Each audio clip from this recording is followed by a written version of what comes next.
കാണല്ലേ സാർ? നീയാ? എന്താ രാവിലെ പത്രത്തിന്റെ ബില്ല്? ഓ അതൊന്നും വേണ്ടപ്പാ. തമാശ കളഞ്ഞിട്ട് കാശ് എടുക്കട്ടെ സാറേ. 450 രൂപയാ. 450 രൂപ? അതിനു വേണ്ടിട്ടാ നീ രാവിലെ വന്നേക്കണേ? നീ ഒരു കാര്യം ചെയ്യ്, പോയിട്ട് ഒരു മാസം കഴിഞ്ഞിട്ടോ. ഇനി ഒരു മാസം കഴിഞ്ഞാ? ഇത് കേൾക്കാൻ തുടങ്ങിയിട്ട് കാലം കുറെ ആയിട്ടാ. എടാ, അപ്പുറത്തെ വീട്ടിലെ തോമസ് ചേട്ടനല്ലേ കോടിക്കണക്കിന് രൂപയുടെ കടക്കാരനാ, അറിയോ നിനക്ക്? എനിക്ക് അയാളുടെ കോടിക്കണക്കിന് രൂപയുടെ കണക്കൊന്നും അറിയണ്ട. എനിക്ക് എന്റെ പത്രത്തിന് 450 രൂപ അപ്പം കിട്ടണം. ഓ പിന്നെ ഞങ്ങൾ ഈ പാവങ്ങളുടെ 450 രൂപ ഇട്ടിട്ടുണ്ട് നിന്റെ മാതൃഭൂമി പത്രം നടന്നു പോവാൻ. ഒന്ന് പോരാ. നല്ല ഒന്നാമതൊരു വീട് കെട്ടിയിട്ടുള്ള ചേട്ടാ. എന്തിനായി പിച്ചത്തരം കാണിക്കണേ? വീടല്ലേ കെട്ടിട്ടുള്ളൂ, ഞാൻ കെട്ടിട്ടില്ലല്ലോ. എടാ, ഞാൻ കെട്ടിക്കഴിഞ്ഞതെങ്കിൽ ആ സ്ത്രീധനത്തിന്റെ തുക കൊണ്ട് ആദ്യം കടമിട്ടത് നിന്റെ ഇരിക്കൂടാ. ആ കല്യാണം കൂടി ഞങ്ങൾ മാതൃഭൂമിക്കാർ നടത്തി തരാം. ആയിക്കോട്ടെ. അതെ, എന്റെ കല്യാണം നടത്തിയിരിക്കുക. ഈ ഒരു ജോലിക്കാരും പറഞ്ഞിട്ട് ആ ആലോചന നടന്നിട്ടുള്ളത്. ഈ കാശ് കൂടി തന്നില്ലെങ്കിൽ എന്റെ ഏജൻസി കെട്ടി. എന്റെ ഏജൻസി കെട്ടിയതിന്റെ കല്യാണം നടക്കില്ലാട്ടാ. വയലന്റ് ആവല്ലേ രമേശ? നീ ഒരു കാര്യം ചെയ്യ്, നീ അതവരെ പറഞ്ഞ് മനസ്സിലാക്കാം. ആരെ? പെൺവീട്ടുകാരെ? അല്ലട, പത്രക്കാരെ. ഇപ്പൊ ഞാൻ നിന്നോടൊരു ഒഴിവ് പറയുന്നില്ല, അതുപോലെ നീ അവരോട് ഒഴിവ് പറയും, അവര് മറ്റുള്ളവരോട് ഒഴിവ് പറയും. അങ്ങനെ ഒഴിവ് കഴിവൊക്കെ പറഞ്ഞില്ലടാ നമ്മൾ ഇന്ത്യക്കാർ ജീവിച്ചു പോണത്. അതെ, അങ്ങനെ മറ്റുള്ളവർ പറയുന്ന ഒഴിവില് നമ്മൾ ഇങ്ങനെ ഒഴിഞ്ഞു മാറുന്നത്. അതെ, ഇന്ന് വൈകുന്നേരത്തോടെ കാശ് എന്തെങ്കിലും എന്റെ സ്വഭാവം മാറൂട്ടാ. നീ ഒരു ചുക്കും ചെയ്യില്ല. നാളെ മുതൽ പത്രം വായിക്കണമെന്ന് കാണാ. നിന്നെ അതെ, പത്രം നിന്റെ മാത്രമല്ല, കേരളത്തിൽ 5-6 പത്രങ്ങൾ വേറെ ഉണ്ട്. എടാ, ഓരോരുത്തരോടും ഒരു 3 മാസം വെച്ച് കടം പറഞ്ഞിട്ടുണ്ടെങ്കിൽ ഈസി ആയിട്ട് 2 വർഷം പോകും. അറിയോടാ, പോടാ പെരട്ടത്തിണ്ടി. അയ്യയ്യേ, എന്ത് ജന്തുക്കളത്! അച്ഛനും മുന്നും കൂടി ഇറങ്ങിയിരിക്കാൻ നാട്ടുകാരെ പറ്റിക്കാൻ. അച്ഛാ, അച്ഛാ, നേരായല്ലോ അച്ഛ അച്ഛാന്നും പറഞ്ഞ് കൊരവള്ളി പൊട്ടിക്കാൻ തുടങ്ങിയിട്ട്. എന്താ അത് ശരി, ബാത്റൂമിൽ കയറി ഒളിച്ചിരിക്കായിരുന്നല്ലേ? ഒളിച്ചിരിക്കാൻ പോയതല്ല, മനുഷ്യന്റെ പ്രാഥമിക ക്ലേശങ്ങൾ ഒഴിവാക്കാൻ വേണ്ടി പോയതാ. ഓ എനിക്കറിയാം, പേപ്പർ കേട്ട ഒളിച്ചിരുന്നല്ലേ? ഞാൻ ഒരു പ്രാവശ്യം പറഞ്ഞു ഒളിച്ചിരിക്കാൻ പോയതല്ലെന്ന്. അതെ, ഇനി അവൾ ഇവിടെ ഒരു നിമിഷം പോലും നിൽക്കാൻ പറ്റില്ല. എന്ത് പറ്റി? അവള് ശരിയല്ല. ഏയ്, അങ്ങനെ വരാൻ വഴിയില്ലല്ലോ. ആര് പറഞ്ഞു വഴിയില്ലെന്ന്? ഇന്ന് കൊച്ചുവിളപ്പം കാലത്ത് എന്റെ അടുത്ത് ശൃംഗരിച്ചോണ്ട് വന്നിരിക്കാ. ഞാനൊരാണല്ലേ, എനിക്ക് നീ സംഭവിച്ചാ? നിനക്കെന്ത് സംഭവിക്കാൻ? 2 ആണുങ്ങൾ മാത്രം താമസിക്കുന്ന സ്ഥലത്ത് ഒരു പെണ്ണ് വേണ്ട. എന്താ ഗോപ നീ പറയണ? ഞാൻ ആ കുട്ടിയുടെ അഡ്വാൻസ് മേടിച്ചതല്ലേ. അഡ്വാൻസാ? എത്ര രൂപ? 2000. ഓഹോ, അപ്പൊ അതുകൊണ്ടാണ് മേടിച്ച് മിഴുങ്ങിയതല്ലേ? ഏയ്, അതെനിക്ക് അവള് ഫ്രീ തന്നതാ. ഒരു കാര്യം ചെയ്യ്, എഗ്രിമെന്റ് വെച്ചിട്ടല്ലോ ആ പൈസ അങ്ങോട്ട് തിരിച്ചു കൊടുത്തേക്ക്. അത് ഞാൻ പാൽക്കാരനും പലചരക്ക് കച്ചവടക്കാരനും കൊടുത്തു. ഓ, ഇതൊരു പുലിവാലായല്ലോ. എന്ത് ചോദിച്ചാലും കളനെ പോലെ തല കൂപ്പിട്ട് നിൽക്കും. ഇങ്ങോട്ട് നോക്കി, ഇങ്ങോട്ട് നോക്കാൻ. ഞാനൊരു 2000 രൂപ എങ്ങനെയെങ്കിലും സംഘടിപ്പിച്ചു തരാം. അതിനെ പറഞ്ഞു വിട്. അങ്കിൾ, ഈ പെൺകുട്ടികൾ താമസിക്കുന്ന വേണ്ട വേണ്ട വേണ്ട, കൂടുതൽ കൊഞ്ചിക്കൊഴയിലൊന്നും വേണ്ട. അച്ഛ പറഞ്ഞു വിട്ടെ. ഞാനൊന്ന് പറയട്ടെ ഗോപേട്ട. ഗോപേട്ടാന്നാ? അച്ഛ ഗോപേട്ടാന്ന്. പിന്നെ നിന്നെ എന്താ വിളിക്കാ? വേലായുധനാ? എന്താ നിന്റെ പേര്? ഗോപൻ. പറ മോളെ. പെൺകുട്ടികൾ താമസിക്കുന്ന റൂമില് ഒരാൾ വന്ന് ഒളിഞ്ഞു നോക്കിന്ന് വിചാരിക്കുക. ഇവിടെ ആരോ ഒളിഞ്ഞു നോക്കിയേ? അയാളെ കുറിച്ച് അങ്കിളുടെ അഭിപ്രായം എന്താ? ആണാണോ പെണ്ണാണോ? ആണാണെന്ന് തോന്നുന്നു. എങ്കിൽ അവൻ ആണും പെണ്ണും കെട്ടവനും സംസ്കാരമില്ലാത്തവനും ആവാസനും തന്തയില്ലാത്തവനുമാണ്. അച്ഛാ, സത്യം പറയാലോ അങ്കിൾ, അങ്ങനെ ഒരു അനുഭവം ഹോട്ടലിൽ വെച്ചുണ്ടായതുകൊണ്ടാ ഞാൻ ഇങ്ങനെ ഒരു സ്ഥലം തേടി വന്നത്. ഇവിടെ ഞാൻ സേഫാ. എനിക്ക് സമാധാനായി. അങ്കിളിന്റെ മുഖം കണ്ടാൽ അറിയാം അങ്കിൾ ഒരു ഇന്നസെന്റ് ആണെന്ന്. ഇങ്ങനെ ഒരു അച്ഛനെ കിട്ടിയത് ഗോപന്റെ ഭാഗ്യാ. ഇത് ഞാൻ പലപ്പോഴും നിന്നോട് പറയണമെന്ന് വിചാരിച്ചതാ, പക്ഷേ അന്നൊക്കെ ഞാനത് കൺട്രോൾ ചെയ്തു. അയ്യോ, ഇന്ന് ശീതളിൽ നിന്നും ഈ വാക്കുകൾ അടർന്നു വീണപ്പോ എന്റെ ക്ലേശമൊക്കെ മാറി. മോള് സമാധാനായിട്ട് അകത്തേക്ക് പോയിക്കോ.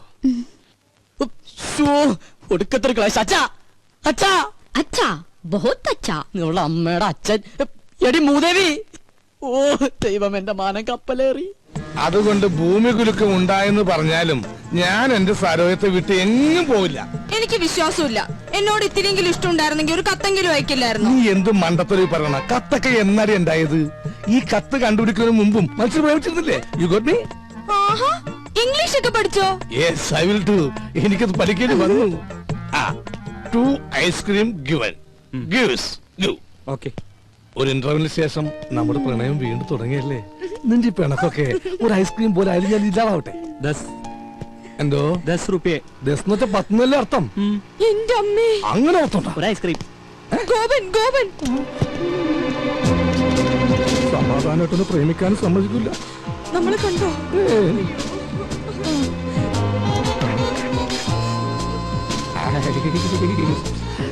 ആ, ഇതെന്താണ് ഇവിടെ?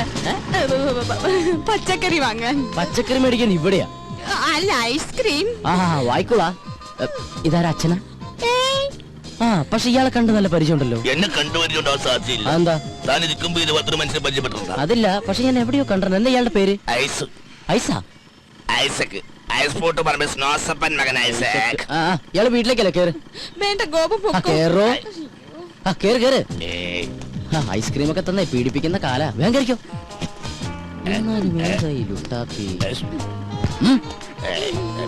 ഇതെന്താ സാറേ എനിക്കൊന്നും മനസ്സിലാവുന്നില്ല. ഇങ്ങ് വാ. വണ്ടിയും കൊണ്ട് വന്നവൻ പെണ്ണും കൊണ്ട് പോയി. തൽക്കാലം അത്ര മനസ്സിലാക്കുക. ഇവിടെ അടുത്ത് അമ്പലക്കുളം ഉണ്ടാ? എന്തിനാ? ഒന്ന് സർവീസ് ചെയ്യാനാ.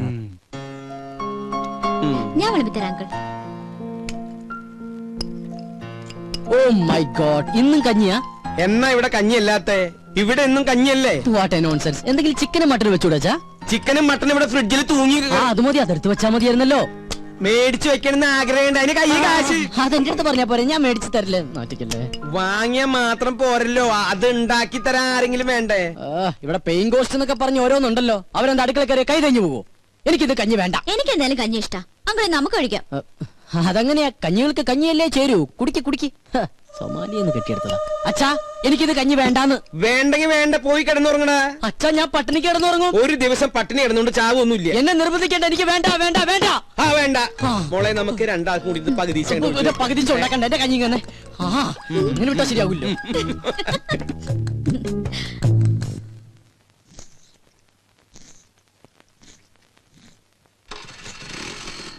ഓ ഈ അച്ഛനോട് ഞാൻ പലതവണ പറഞ്ഞിട്ടുള്ളതാ ലൈസൻസ് ഇല്ലാതെ വണ്ടി എടുക്കരുന്ന്. അയ്യോ മുടി, ഈ അച്ഛൻ്റെ ഒരു പീതാംബരേട്ടാ. പോലെ ഈ മതിൽ ഒരുപാട് വളർന്നു. നിക്ക് നിക്ക് നിക്ക് നിക്ക്. വിടില്ല, ഞാൻ വിടില്ല. മുമ്പിൽ നിന്ന് മാറിയില്ലെങ്കിൽ മര്യാദ വണ്ടി വെച്ചു കൊന്നാലും ഞാൻ മാറില്ല. ഞാൻ പറയുന്ന ഒന്ന് കേക്ക്. നീ ഒന്നും പറയണ്ട. നീ എന്താണ് ഇങ്ങോട്ട് പറയാൻ പോണത്? ഞാൻ അവനെ അങ്ങോട്ട് പറഞ്ഞുതരാം. ഇതെന്നും പറയുന്ന പോലെ നാളെ തരാന്നല്ല, മറ്റന്നാ തരാന്നായിരിക്കും. അതല്ല. നീ ഇങ്ങോട്ട് മാറി, എനിക്ക് വേറെ പണിയുണ്ട്. ഇങ്ങോട്ട് മാറി. എന്നെ ചതിക്കല്ലേ. ചതിച്ചത് നീയാടാ. ഞാൻ ഈ വണ്ടി നിനക്ക് വാടകയ്ക്ക് തന്നതേ എനിക്ക് പുണ്യം കിട്ടാൻ വേണ്ടിട്ടല്ല, വാടക കിട്ടാനാ. ഇനി കുടിശ്ശിക കംപ്ലീറ്റ് കിട്ടിയിട്ടേ ഞാൻ ഈ വണ്ടി നിനക്ക് തരുന്നുള്ളൂ. ഈ പീതാംബര ചേട്ടൻ ഒരു കാര്യം ഇത് കണ്ട. കണ്ട് വെളുക്കാൻ വെച്ചത് പാണ്ടായെന്ന് കേട്ടിട്ടേ ഉള്ളു. പക്ഷെ ഇപ്പൊ കണ്ട്. അതല്ല, ഞാൻ ഷേവ് ചെയ്തോണ്ടിരിക്കുന്നു. അത് കഴിഞ്ഞ് ബാങ്കിൽ പോയി പൈസ എടുത്ത് പീതാംബര ചേട്ടന്റെ വീട്ടിലേക്ക് വരുന്നില്ലേ? ആ പിന്നെ നീ വരും. നിന്നെ എനിക്ക് ഒട്ടും വിശ്വാസമില്ല. വിശ്വാസമില്ല. ചേട്ടൻ തന്നെ ഇങ്ങനെ പറയണം ചേട്ടാ. ചേട്ടന് തരാനുള്ള കാശ് തരാൻ കഴിഞ്ഞില്ലല്ലോ എന്നോർത്ത് ഇന്നലെ രാത്രി ഒരു കഷ്ണം പോലും ഞാൻ ഉറങ്ങിയിട്ടില്ല.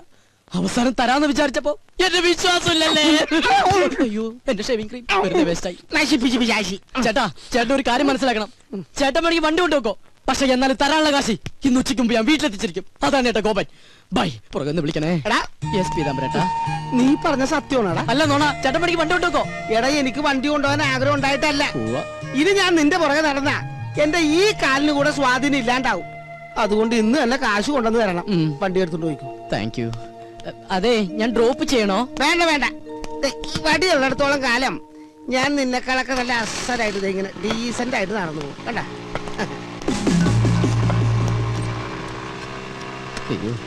എനിക്ക് എന്തൊരു തിരക്കാ. ഷെവ് ചെയ്യാൻ പോലും സമയം കിട്ടുന്നില്ല.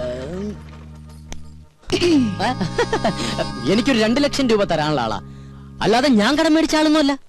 പാവം, അവധി വേണോ അത്ര? ഞാൻ പറഞ്ഞു ഒരു 5-6 മാസം കഴിഞ്ഞിട്ട് മതിയെന്ന്. എനിക്കിപ്പ എന്തിനാ കാശ്? ഞാൻ ഒന്നും ചോദിച്ചില്ലല്ലോ. ഓ ചില സമയത്ത് അച്ഛൻ വിളിച്ച കേൾക്കയില്ല. എന്താ അച്ഛൻ വിളിച്ചേ? ഞാൻ വിളിച്ചില്ലല്ലോ. എന്താ വിളിക്കാത്ത?